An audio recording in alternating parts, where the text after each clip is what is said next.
She walked in to do a job, and the entire room forgot what theirs was. Adiz Obi was not supposed to be the story tonight. She was the event planner. The woman behind the clipboard, behind the earpiece, behind the quiet machinery that made a billionaire's son's wedding look effortless. She was supposed to be invisible. She was supposed to blend into the gold and ivory and silk of this soul ballroom like furniture, functional, forgettable, unremarkable. But nobody told the chandelier light that. And nobody told the room. The moment her heels touched the polished marble floor of the Grand Kwan reception hall, something shifted. Not dramatically. Not with a gasp or a trumpet. Just a tilt. A collective, unconscious redirect. Conversations lost their thread. Men forgot their sentences halfway through. Wives followed their husbands' eyes and found the same destination every time. Adiz Obi, 32 years old. Tall and curved and unhurried in a way that made hurrying look like a personality flaw. Wrapped in deep burgundy and gold hand-woven ankara that moved with her like it had been waiting its whole life for this specific body. Bare shoulders. A single gold cuff on her left wrist. Her hair, a towering sculptured updo threaded with tiny gold pins, caught the chandelier light and held it, as if the light had asked permission and she'd said yes, just this once. She was not trying. That was the part that undid everyone. She had a radio in one hand, a tablet in the other, an earpiece in her left ear, and she was talking rapid, precise, switching between English and Igbo mid-sentence. And she was still the most magnetic thing in a room full of women who had spent 3 hours getting dressed to be seen. If you had asked any man in that ballroom to describe her, they would have run out of ordinary words immediately. She was not beautiful the way a painting is beautiful, distant and framed and safe. She was beautiful the way a storm is beautiful. The kind that makes you stand at the window instead of running for shelter. And this was the night that was supposed to belong to someone else entirely. Now before we go any further, if you are the kind of person who believes in fate, in the way certain people find each other across decades and continents and impossible distances, then stay right here. Because this story is going to ask something of you. It is going to ask you to believe that some meetings are not accidents. That some rooms are not random. That sometimes the universe places the right people in the wrong moment on purpose, just to see what they will do. Now before we go any further, if you are the kind of person who believes in fate, in the way certain people find each other across decades and continents and impossible distances, then stay right here. Because this story is going to ask something of you. It is going to ask you to believe that some meetings are not accidents. That some rooms are not random. That sometimes the universe places the right people in the wrong moment on purpose, just to see what they will do. If that sounds like your kind of story, hit that subscribe button right now and turn on notifications. Because we are just getting started, and I promise you, you will not want to miss a single second of what happens next. The wedding was Kwon Tae-young's. 30 years old, heir to the Kwon Group, real estate, technology, hospitality, worth a number that had too many zeros to say out loud in polite company. Handsome in the particular way of men who have always known they were handsome. The kind of man who walked into rooms expecting them to rearrange themselves around him. And they usually did. Tonight, the room was not rearranging itself around him. He came down from the bridal suite 40 minutes before the ceremony was due to begin, telling his best man he needed to check on the floral arrangements. His best man, Kim Dae-ho, who had known Tae-young since they were 7 years old, did not believe this for 1 second. But he followed anyway. Tae-young stepped into the ballroom. And stopped. Adiz was in the center of the space, directing 2 members of her staff on the repositioning of Table 7, gesturing with the clean authority of someone who had done this 1,000 times and would not accept anything less than perfect. Then something her assistant said made her laugh, full and sudden and completely unguarded, and the sound of it moved through the room like the first note of a song you didn't know you'd been waiting to hear. Tae-young stared. Dae-ho appeared beside him. Yeah. You're getting married in 40 minutes. Who is she? The event coordinator your mother hired. A pause that lasted slightly too long. Right. And then, because Kwon Tae-young had never in his life talked himself out of something he wanted, he walked in. Not toward the head table. Toward her. He introduced himself with the full power of his name and his smile, and the particular tilt of his head that had never once failed to produce results. Adiz looked up from her tablet, shook his hand once with the businesslike efficiency of a woman who shook 20 hands before breakfast, and said, "Your boutonniere is crooked. The welcome drinks are running 3 minutes late, and you should be in the suite. Congratulations on your wedding, Mr. Kwan." Then she walked away. Taeyoung watched her go. Daeho stood beside him, saying nothing, because some things a best man is wise enough not to comment on. Then Taeyoung said, quietly, almost to himself, "She didn't even." "No," said Daeho. "She didn't." Another pause. "Interesting," said Taeyoung. And the way he said it, slow, private, like a man filing something away for later, was the first indication that this wedding was going to be far more complicated than anyone had planned. He was not the only man in the room with that particular problem. At a corner table near the garden entrance, sitting alone despite the reserved seat with his name card at the head table, was Kwon Seo-jin, 58 years old. Silver-haired and sharp-jawed and carrying the particular stillness of a man who had learned a long time ago that showing anything was a liability. He had arrived before the guests. He had not announced himself. He had simply appeared, the way powerful, solitary men appear, as if the room had always contained him and you were only now noticing. His relationship with the groom was a wound that both of them had agreed, wordlessly, to stop trying to close. Taeyoung's mother, Seo-jin's former wife, had ensured the divorce was thorough and expensive and public enough that the son had grown up understanding who the villain of their family story was supposed to be. Seo-jin had not argued the point. He had paid every settlement, attended nothing, and built his empire in the silence that followed, because silence was the only language left to him. He had not planned to come tonight. Then the invitation arrived handwritten from Jiyeon, the bride, whom he had met exactly once, and something he could not name made him say yes. He told himself it was obligation. The performance of a father making a minimal effort. He told himself that for the entire 3-hour drive. He stopped telling himself that the moment he walked into the ballroom and saw Adiz Obi direct a staff member with one hand and catch a falling centerpiece vase with the other without breaking stride.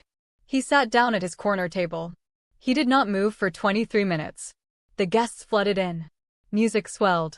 The reception opened with the particular choreographed joy of expensive weddings, champagne appearing on trays, the string quartet shifting into something celebratory, the photographer circling the room like a planet in orbit. And, through all of it, Seo-jin watched the room. He watched the men watch Adiz. He watched her navigate every one of them, the groomsmen with their transparent excuses to approach the coordinator's station, the family friends who materialized beside her with unnecessary questions, the business associate of Chairman Park who was old enough to be embarrassed by himself and wasn't. She declined all of them with such flawless professionalism that each man retreated feeling, inexplicably, like the interaction had gone well. And Seo-jin watched, and something built behind his eyes, quiet and dangerous and very old, because he had known a woman once who moved through rooms exactly this way. Who did not seek attention and could not escape it. Who laughed the same way, sudden and full and briefly unguarded, before catching herself and putting the composure back like a coat. He had not thought about that woman in years. He had spent 20 years not thinking about her. He was not doing a very good job of it tonight. The champagne toast arrived. Taeyoung stood at the microphone, handsome in his fitted black suit, Jiyeon radiant beside him in white silk, and he raised his glass and said, with a smile that didn't quite reach his eyes, "To new beginnings. And to those wise enough to know when the past is better left behind." The room raised glasses. Every eye in the room, everyone who knew, slid sideways to the corner table. Seo-jin did not flinch. He raised his glass precisely as late as was acceptable, drank, and set it down. But beneath the table, his hand was a fist against his knee, and he pressed it there until the feeling passed. Across the room, Jiyeon watched her new father-in-law. Her smile stayed fixed and perfect. But her eyes, just for a moment, were not on her husband. They were on Adiz. The band shifted into something slow. A Korean ballad with a deep, Aching undertow, the kind of song that finds old feelings and dusts them off without permission. The dance floor filled. And within 60 seconds, Adiz had been approached by 3 separate men wanting to dance. She was standing near the garden corridor, reviewing the evening's timeline on her tablet when the first appeared. A groomsman. Young, confident, leaning against the wall beside her with the studied casualness of someone who had practiced this. She didn't look up. "I'm working."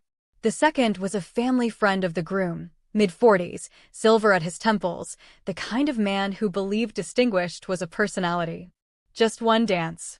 You've been working all evening." "And I'll be working all evening," she said pleasantly, firmly, in a tone that closed the conversation like a door. The third was the business associate of Chairman Park. He touched her arm. She said no. The voice came from just behind her. Low. Unhurried. Final. The associate turned. Saw Seojin. Processed what he was seeing, who he was seeing, and retreated so quickly it was almost graceful. Adiz turned slowly. She looked at Seojin with the eyes of a woman who had been navigating unwanted attention all evening and had not once needed rescuing. "I didn't need saving," she said. "I know," he said. "I did it for me." She studied him. This silver-haired man who had been watching her all evening from a corner table in a way that was nothing like the other men. Not hungry, not performing, not angling toward something. Just watching. The way you watch something that confuses you. The way you watch a face you think you recognize from somewhere you can't place. "You've been watching me since you arrived," she said. "Yes." The directness of it surprised her. Men who watched you usually lied about it. "Why?" He was quiet for a moment. Then, "You remind me of someone." The band played on. Around them the room danced and laughed and clinked glasses and existed in the easy, champagne-blurred way of wedding receptions. And Adiz stood there in her burgundy and gold, tablet lowered now, looking at this man who had just said the most unsettling true-sounding thing anyone had said to her in years. "I don't dance at events, I'm working," she said. "I'm not asking you to dance. I'm asking you to stand here for 30 seconds and pretend the rest of this room doesn't exist." She should have walked away. Every professional instinct she had said walk away. She was on the clock. She had a timeline. She had table 11 still waiting on its second course, and the cake reveal in 40 minutes, and no business standing in a corridor talking to a man she didn't know. She stayed. 30 seconds became 5 minutes. Then 10. They talked in the low, careful way of people who understand that what they are saying is more significant than it sounds. He asked about her work. She told him, briskly at first, then with more texture, because he listened with his whole face in the way that had become rare enough to notice. He asked what brought a Nigerian woman to build a career in Seoul. She paused. "My mother loved Korea." Something in his expression shifted. Almost imperceptible. "Loved?" She passed. "For years ago." "I'm sorry." She was obsessed with this city. She learned the language. Cooked Korean food better than she cooked Nigerian food, which she would never admit. Kept old photographs of Seoul from the 90s. Adiz half smiled at the memory. I used to tease her about it. She'd say Korea had something of her heart, and she could never explain what. Seojin had gone very still. Not the stillness of a man being polite. The stillness of a man who has just heard something detonate quietly inside him. "What was her name?" he asked. Adiz looked at him. The question was strange. Too specific. Too weighted. "Why?" He didn't answer. Just looked at her with those dark, careful eyes. What was her name? Something about the way he said it made the hair on her arms rise. She told him. The color left his face. Not dramatically. Not with a gasp. Just quietly gone, like a light behind a window being turned off from the inside. He looked at her, really looked at her, in a way that went beyond the evening, beyond the ballroom, beyond whatever polite admiration had been building all night, and what was in his eyes now was something much older and much more wrecked than any of that. "I need to ask you something," he said, and his voice had changed completely. The careful composure was still there, but beneath it was something that had not been exposed in a very long time. Her photographs of Seoul. What did they look like? Adiz's heart was doing something irregular. Why do you? Did she keep one photograph? Just one separate from the others? Hidden somewhere, not on display. The blood in her veins slowed down. Because yes, her mother had kept one photograph. Hidden inside her Bible, tucked behind the Book of Psalms, in the way you hide something too precious and too painful to keep in plain sight. Adiz had found it the day they were packing up the house after the funeral and had sat on the bedroom floor for an hour trying to understand what she was looking at. A young Korean man and a Nigerian woman, laughing outside a palace, Gyeongbokgung. She recognized it now that she lived here. The woman was unmistakably her mother. Young, open-faced, radiant with the specific radiance of someone in the middle of the best time of their life. And she had never known the man. Until now. If you are watching this and your heart is in your throat right now, if you need a moment, that is completely valid. But do not go anywhere. Because what happens in the next few minutes is the reason I needed you to stay from the very beginning. Like this video right now, drop a comment that says I knew it if you saw this coming, and subscribe so you don't miss what comes next. This story is not done with us yet. Seo-jin reached into his inside jacket pocket. He produced a photograph, old, slightly creased, the color faded at the edges in the way of things that have been handled with too much care over too many years. He held it out. Adiz's hand was not steady when she took it. It was the same photograph. Identical. The same moment. The same light. The same two people outside the same palace, but this was his copy. He had kept his copy for 30 years. The room went sideways. The music became distant. Adiz stood in the corridor of a Seoul ballroom holding evidence of a life her mother had never told her about, and the man in the photograph was standing right in front of her, 30 years older and silver-haired, and looking at her like she was the answer to a question that had been destroying him slowly for decades. She never told me, Adiz whispered. She never said your name. She never. I know. His voice was barely above a murmur. I didn't give her a reason to remember me with anything but pain. What does that mean? He looked at her for a long, weighted moment. Then he said, it means I have to do something I should have done 30 years ago. And I need you to trust me for the next 10 minutes, even though you have no reason to. She didn't answer. She couldn't. He turned and walked back into the ballroom.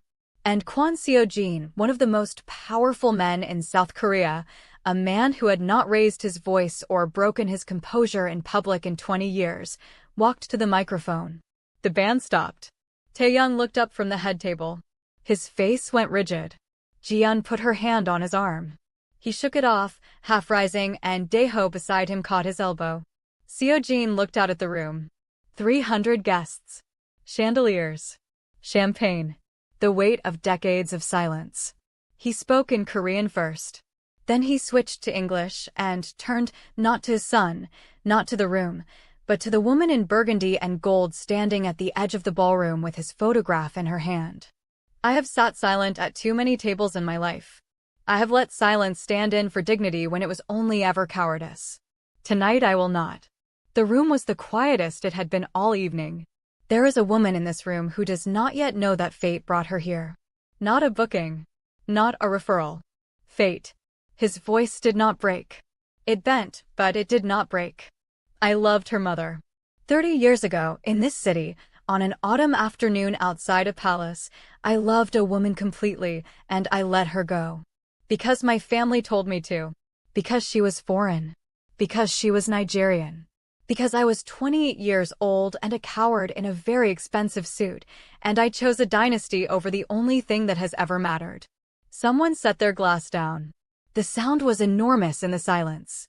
I spent 30 years building an empire I never wanted and missing a woman I was never allowed to keep. And now her daughter, his voice fractured, just slightly, just once, is standing in this room. In the city her mother loved. At a wedding she organized. And I do not believe in coincidence. I have never believed in coincidence. He looked directly at Adiz. I am fated to you. To finding what I lost through you. To saying in front of every person in this room what I was too afraid to say to her, that she deserved better. That I knew it then. That it has cost me every day since. No one moved. No one breathed. 300 people suspended in the amber of someone else's truth. And then Taeyoung's chair scraped back. Enough. He said it with the cold fury of a man who had been rehearsing this confrontation his entire adult life. You don't get to do this. Not here. Not tonight. Taeyang Ji-yeon reached for him. You didn't come to my childhood. You didn't come to my graduation. You sent money and you sent lawyers, and you called it responsibility. His voice shook. You do not get to come to my wedding and make it about your guilt. You don't. I know, said Seo-jin quietly. Everything you're saying is true. Taeyang stopped. He had expected a fight. He had not expected agreement. I was a failure as a father, Seo-jin said, into the microphone, into the silence, into the room. That is also true. Both things are true at the same time. I am not here to argue with your truth. I am here because 30 years of silence has done nothing for anyone in this room. And I am tired. The word landed differently than anything else he'd said. Tired. Not remorseful. Not performative. Just tired. The exhaustion of a man who has been carrying something very heavy for a very long time in a very quiet way. Ji-yeon was crying. Not the delicate tears of a moved wedding guest. Crying the way you cry when something you have known and kept secret finally comes out of the room you locked it in. This is the moment in the story where I need you to hold on. Because what Ji-yeon knows, what she has known, is the thread that unravels everything. Comment right now, pull the thread if you're ready. And if someone sent you this video, share it with them, because they need to be here for this next part. Adis pulled Seo-jin into the corridor the moment the microphone was down. She was shaking. Not from fear, Adis Obi did not fear easily, but from the specific tremor of a person whose understanding of their own history is rearranging itself in real time. You cannot stand up at your son's wedding, she said, and say my mother's name like a love story she never told me about. She had 32 years to tell me. She didn't say a word. Not once. Not even at the end. I know. So either she wanted it buried, or she wanted to protect you from it, he said. Which is what she did with everything that hurt her. She protected people from her pain. You know that. You lived inside that love. You know exactly what I'm describing. Adis went quiet. Because she did know. Her mother had been the woman who cried alone in the kitchen at 2 a.m. and had breakfast on the table by 6 with a smile that contained nothing of the night before. Who never burdened her daughter with her grief because she believed children were for joy, not for carrying. She kept your photograph, Adis said finally. It came out smaller than she intended. Just one. In her Bible. Behind Psalms. Seo-jin closed his eyes. When he opened them, they were wet. He didn't try to hide it. Which psalm? Adis had to think.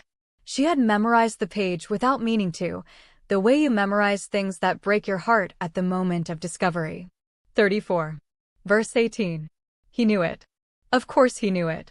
He had read that same psalm the night she left Seoul, sitting in an empty apartment with the photograph in his hand, because she had written the reference on a piece of paper and left it on the kitchen table, and he had never understood why until this moment. The Lord is close to the broken-hearted. Ji-yeon appeared at the corridor entrance.